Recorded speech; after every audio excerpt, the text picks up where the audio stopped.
नमस्कार।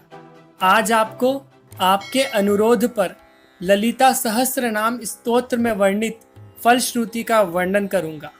यह विष्णु और शिव सहस्त्रनाम की तरह एक फलश्रुति ही नहीं बल्कि एक पाठ है। इसका वर्णन ब्रह्मांड पुराण में मिलता है। इसका महात्म्य महर्षि मार्कंडेय ने महारथी ऋषि अगस्त्य को बताया है।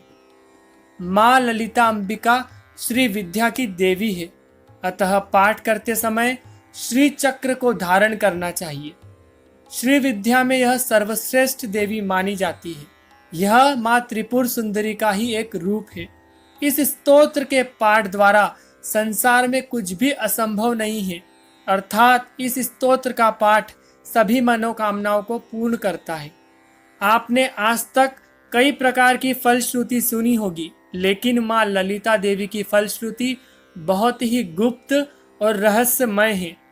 आप इसका अंदाजा इसी प्रकार लगा सकते हैं कि भोलेनाथ स्वयं इनका पूर्ण वर्णन करने में असक्षम है। इस फलश्रुति हेतु मैंने कई प्रयास किए हैं, बहुत से ग्रंथों का भी अध्ययन किया है और कुछ अपने द्वारा प्रयास कर आपके सामने प्रस्तुत कर रहा हूँ।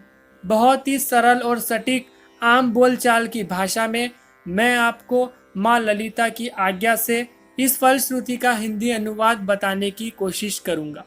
हे माँ, मेरे द्वारा कोई त्रुटि हो तो आप मुझे क्षमा करना, क्योंकि कोई भी आपके स्तोत्र की महिमा का शब्दों में बखान नहीं कर सकता, लेकिन कुछ भक्तों के अनुरोध पर इसका हिंदी व्याख्यान बता रहा हूँ। ललिता सहस्त्रनाम की फलश्रुति को विष्णु सहस्त्रनाम के विपरीत सहस्त्रनाम से एक अलग स्तोत्र माना जाता है, जहां फलश्रुति स्तोत्र का एक हिस्सा है। यह स्तोत्र की फलश्रुति मार्कंडेय पुराण में आती है और ऋषि मार्कंडेय ने ऋषि अगस्त्य को इसकी महिमा बताई है। श्री गणेशाय नमः। ललिता देव्यै नमः। ललिता सहस्त्रनाम स्तोत्रम फलश्रुति। हे अगस्त्य, ये जो ललिता माँ के जितने भी 1000 नाम बताए गए हैं, यह रहस्यों के भी रहस्य हैं और ललिता माता को अत्यंत प्रिय हैं। इस प्रकार की प्रार्थना न पहले कभी हुई थी और न ही भविष्य में होगी। इससे सभी रोग दूर होते हैं और सभी प्रकार के धन की उत्पत्ति होती है। यह सभी आकस्मिक मौतों को टाल देने वाला स्तोत्र है और असमय मृत्यु के लिए एक मारक है, अर्थात अकाल मृत्यु को भी भय देने वाला स्तोत्र है। इस स्तोत्र के प्रभाव से सभी प्रकारों के ज्वरों का शमन होता है और यह स्तोत्र जीव को अर्थात मनुष्य को दीर्घ आयु प्रदान करता है। यह पुत्र को भी प्रथम पुत्र देता है और सभी प्रकार के पुरुषार्थ प्रदान करता है। किसी विशेष इच्छा हेतु देवी को प्रसन्न करने के लिए देवी का यह स्तोत्र विशेष लाभ देने वाला है। ललिता माँ की पूजा के बाद प्रतिदिन इस स्तोत्र का जाप या पठन करना चाहिए। प्रातः स्नान करके तथा नित्य कर्म से निवृत्त होने के बाद प्रार्थना कक्ष में जाकर सबसे पहले चक्रों के राजा अर्थात श्री चक्र की पूजा करनी चाहिए। फिर श्री विद्या मंत्र का 100 या 300 बार जाप करना चाहिए। उसके बाद फिर इन गुप्त 1000 नामों को पढ़ना चाहिए। हे मटके द्वारा जन्मे ऋषि, इसके परिणामों को सुनिए। इस स्तोत्र के पुण्य फलों को ध्यान लगाकर सुनिए। इस स्तोत्र से भक्त को गंगा जैसी पवित्र नदियों में स्नान करने का फल मिलता है। इस स्तोत्र का प्रभाव 1 करोड़ बार और 1 करोड़ शिवलिंगों के अभिषेक करने के समान है। सूर्य को कुरुक्षेत्र में 1 करोड़ बार अर्घ्य देने के समान इसका फल है। वेदों का अध्ययन करने वाले द्विजों को 1 करोड़ बार सोने के आभूषण देने जितना, गंगा के तट पर 1 करोड़ अश्वमेघ यज्ञ करने के समान और मरुभूमि में भी पानी के 1 करोड़ कुएं खोदने जितना, अकाल के समय भी प्रतिदिन 1 करोड़ ब्राह्मणों को भोजन कराने जितना और बड़े कुशल पूर्वक 1000 बच्चों को प्रशिक्षित करने जितना इसका फल कहा गया है। इससे 1 करोड़ गुना जितना अतुलनीय लाभ प्राप्त होता है। यह गुप्त सहस्त्र नामों का कीर्तन हमें लगातार करते रहना चाहिए। जो व्यक्ति इन 1000 गुप्त नामों में से यदि एक नाम का भी जाप कर लेते हैं तो उनके द्वारा किए गए सभी पाप निसंदेह नष्ट हो जाते हैं। यहाँ तक कि दैनिक पवित्र दिनचर्या न करने के बहुत बुरे कार्य के कारण होने वाला पाप भी दूर हो जाएगा और सभी पाप शीघ्र नष्ट हो जाएंगे। हे ऋषि अगस्त्य, कृपया मुझसे सुने कि अधिकांश लोग कैसे पापों से मुक्त हो सकते हैं। यदि पापी भी पश्चाताप हेतु पापों से मुक्ति के लिए उसकी क्षमता के अनुसार नाम का जप करे या पाठ करेगा तो इनके लिए यह स्तोत्र निसंदेह 14 लोकों में किए गए पापों को भी दूर करेगा। जो लोग अपने पापों से छुटकारा पाना चाहते हैं, अगर वे इन सहस्त्र नामों का जाप करने से हिचकते हैं तो उनके लिए यह स्तोत्र ठंड में छुटकारा पाने के लिए हिमालय में जाने जैसा है। जो भक्त प्रतिदिन इन 1000 नामों का जप करता है तो उन्हें ललिता देवी का आशीर्वाद प्राप्त होता है और देवी सभी मनोकामनाओं को पूर्ण करती है। जो भक्तिमान पुरुष प्रत्येक दिन इस ललिता सहस्त्र नाम का कीर्तन अर्थात भजन और पठन करता है, उससे ललिता देवी प्रसन्न होकर मनोवांछित फलों को प्रदान करती है। तथा जो इस स्तोत्र का पाठ नहीं करते वे देवी के भक्त कैसे हो सकते हैं। जो भक्त प्रत्येक दिन इस स्तोत्र का पाठ करने में समर्थ न हो उन्हें पुण्य दिनों में इसका पाठ अवश्य करना चाहिए। जैसे संक्रांति, मेष संक्रांति और हर महीनों की संक्रांति में अपने या अपनी पत्नी के या अपने पुत्रों के जन्म नक्षत्रों के समय, यह भी संभव ना हो तो नवमी शुक्ल पक्ष की चतुर्दशी शुक्रवार और विशेष रूप से पूर्णमासी के दिन इस सहस्त्र नाम का कीर्तन अथवा पाठ करना चाहिए। पूर्णिमा के दिन चंद्रमा के मध्य माता ललिता का चंद्रमंडल में ध्यान करके पंचोपचार से उनकी पूजा करना चाहिए। उसके बाद इस ललिता सहस्त्र नाम का पाठ जरूर करना चाहिए। इस सहस्त्र नाम स्तोत्र के पाठ करने से समस्त रोग नष्ट हो जाते हैं और दीर्घायु की प्राप्ति होती है तथा अकाल मृत्यु का भी भय नहीं रहता। यह एक आयुष्कर प्रयोग है। परशुराम और अन्य ऋषियों ने इस प्रयोग को अपने कल्प ग्रंथों में वर्णित किया है। यदि इस सहस्त्र नाम का पाठ करते समय साधक किसी भी ज्वर ग्रसित व्यक्ति का सिर अपने दाएं हाथ की हथेली से स्पर्श करता है तो कुछ ही क्षण में ज्वर दूर और शरीर स्थूल हो जाता है। इस सहस्त्र नाम से अभिमंत्रित भस्म का प्रयोग करने से समस्त प्रकार के रोगों का उपचार होता है। उसके बाद उस भस्म को धारण करे तो रोगों का उसी क्षण शमन भी होता है। हे मुनि, एक घट में जल भर ले और फिर उस जल को इस सहस्त्र नामों द्वारा अभिमंत्रित कर ले तथा इस जल को उस व्यक्ति के सिर पर दूर्वा से छिड़के जो रोग से पीड़ित है। इसके साथ ही मंत्र का पाठ भी करते रहें। ऐसा करने से ग्रह, बाल ग्रह, पिशाच, दुष्ट स्थानीय नवग्रह से ग्रसित व्यक्ति तत्काल उनके प्रभाव से छूट जाता है और उसका कष्ट दूर हो जाता है। माता ललिता सुधा रूपी समुद्र के बीच बैठी है। इस रूप में उनका ध्यान करने से और सहस्त्र नाम का पाठ करने से यदि विष का भी सेवन किया गया हो तो उसका भी शमन अत्यंत रूप से हो जाता है। ललिता सहस्त्र नाम से अभिमंत्रित मक्खन को प्रसाद रूप में खाने से जिस स्त्री को संतान न होती हो उसे भी संतान हो जाती है और वह स्त्री पुत्र लाभ को प्राप्त करती है।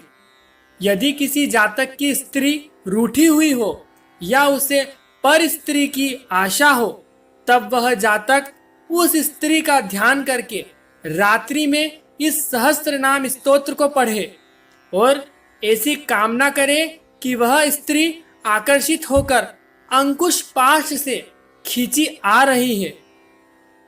ऐसा करने से इच्छित अर्थात जिसकी इच्छा की गई हो वह स्त्री उसके पास आ जाती है।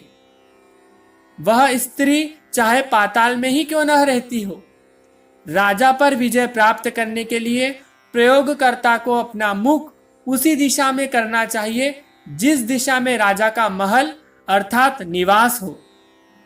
3 रात्रि तक जो निरंतर इस सहस्त्र नाम का पाठ करते हुए ललिता देवी जी की निष्ठा एवं भक्ति पूर्वक आराधना करते हैं, तब राजा परवर्ष अर्थात दूसरे के वश में होकर अश्व या हाथी पर सवार होकर साधक के पास आ जाता है और एक दास के तुल्य उसके सामने प्रणाम कर वशीभूत हो उसे अपना राज्य और राजकोष प्रदान करता है।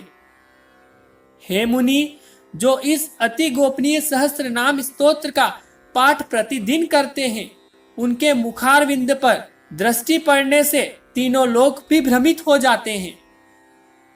जो इस ललिता सहस्त्र नाम का भक्ति से युक्त होकर एक बार भी पाठ करते हैं, उनके शत्रुओं को सर्वेश्वर मार डालते हैं अर्थात जातक को शत्रुहंता बना देते हैं। जो मनुष्य इस ललिता सहस्त्र नाम का पाठ करने वाले पर अभिचार कर्म करते हैं, उनका प्रत्यंगिरा स्वयं नाश कर देती है।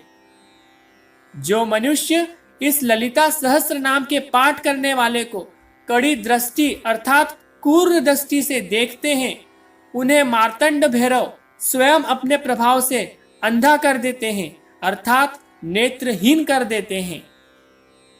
जो इन 1000 नामों को पढ़ने वालों का धन चुराता है, वह व्यक्ति जहां भी छिपता है उसे क्षेत्रपाल द्वारा मार गिराया जाता है।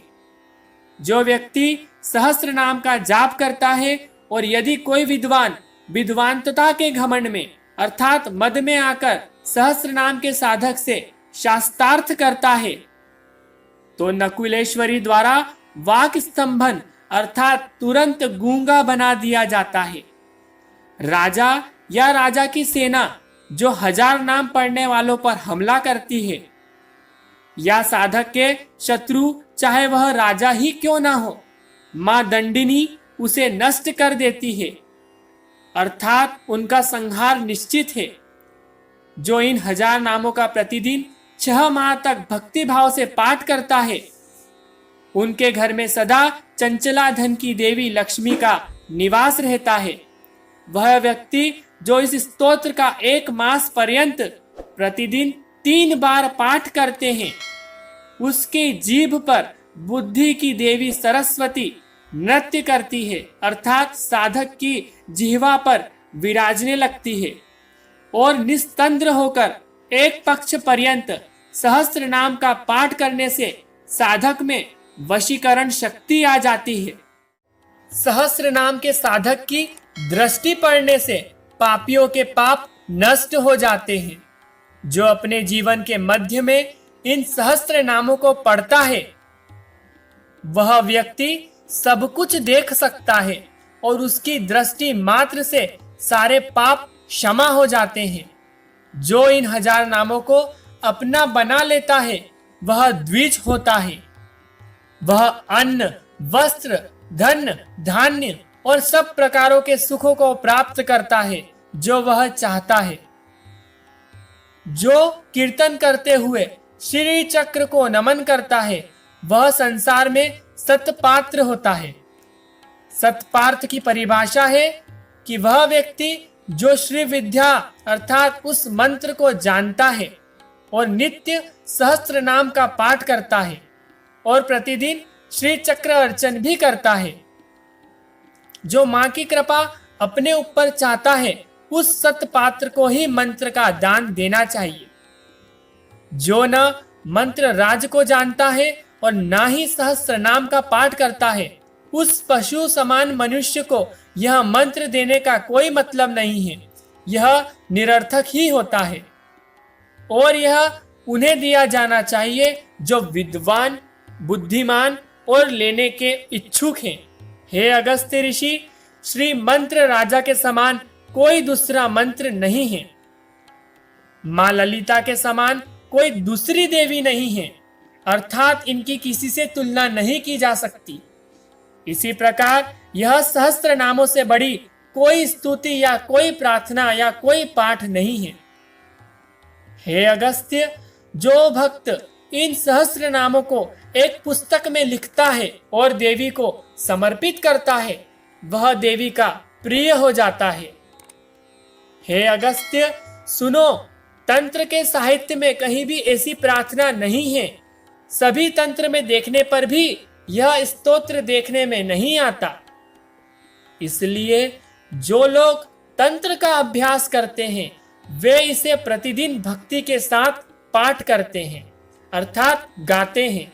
जो उपासक श्री चक्रराज में श्री विद्या माँ का पूजन कर सहस्त्र नामों द्वारा पद्म, कमल, गुलाब, तुलसी की मंजरी, चंपक, मल्लिका, कनेर, कुंद, केवड़ा, केशर, उत्पल, पातल, बिलपत, माधवी, केतकी और अन्य सुगंधित पुष्पों से माँ का पूजन अर्चन करता है, उसके पुण्य का वर्णन भगवान शिव भी नहीं कह सकते हैं।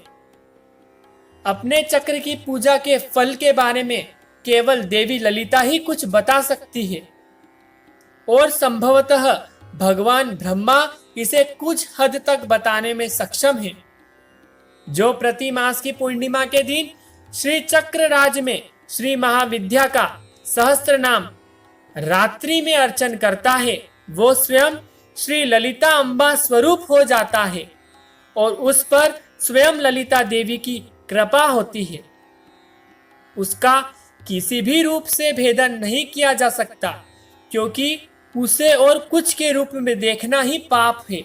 जो मनुष्य महानवमी के दिन श्री चक्रराज में सहस्त्र नाम से अर्चन करता है, उसकी मुक्ति हस्तगत होती है, अर्थात वह मोक्ष को प्राप्त होता है। शुक्रवार के दिन श्री चक्रराज में सहस्त्र नाम से मां का अर्चन करने वाला अपनी समस्त अभिलाषाओं को पूर्ण कर सब प्रकार के सौभाग्य युक्त पुत्र और पौत्रों से सुशोभित होकर विविध सुखों को भोगता हुआ मुक्ति को प्राप्त होता है।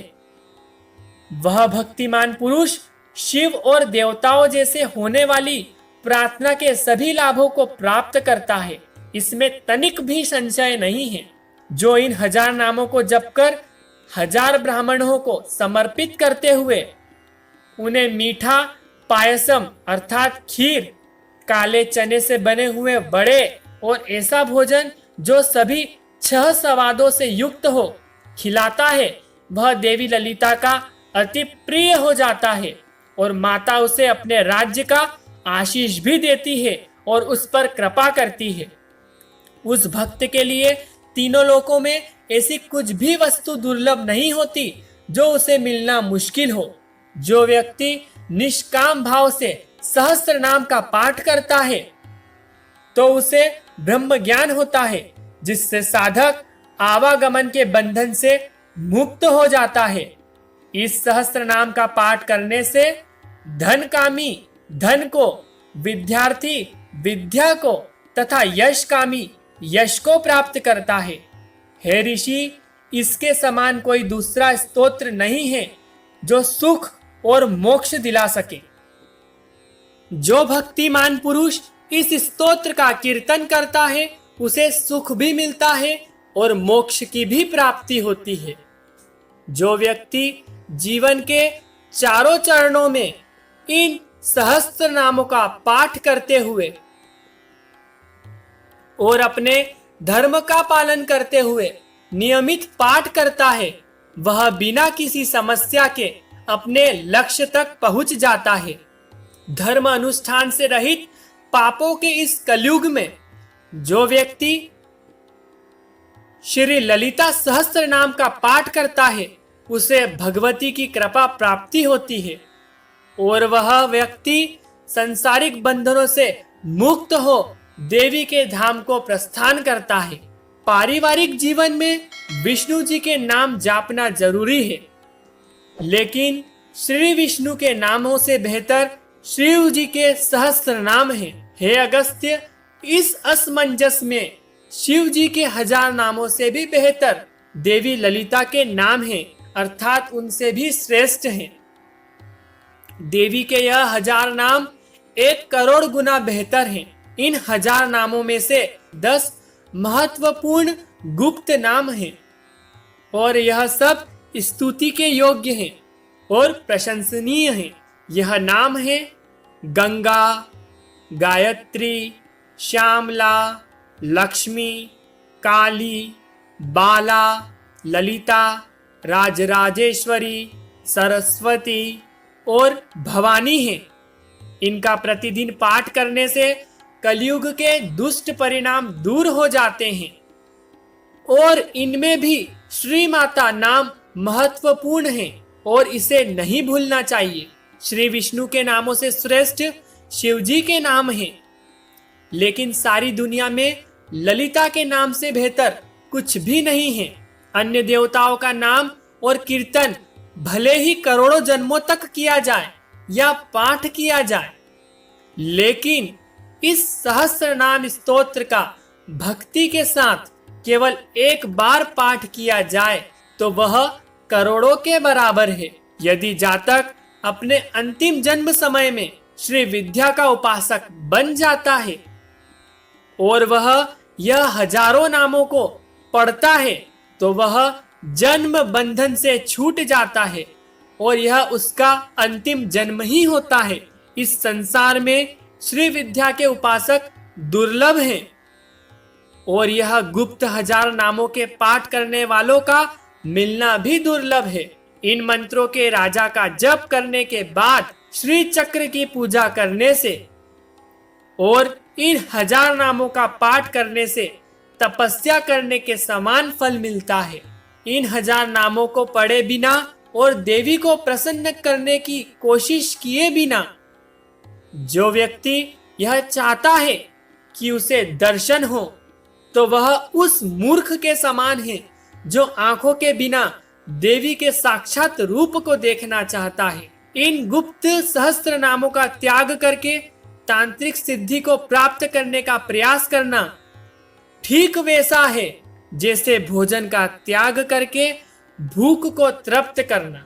जो ललिता माँ का भक्त बनना चाहता है उसे नित्यमेव श्री ललिता सहस्त्र नाम का पाठ अवश्य करना चाहिए।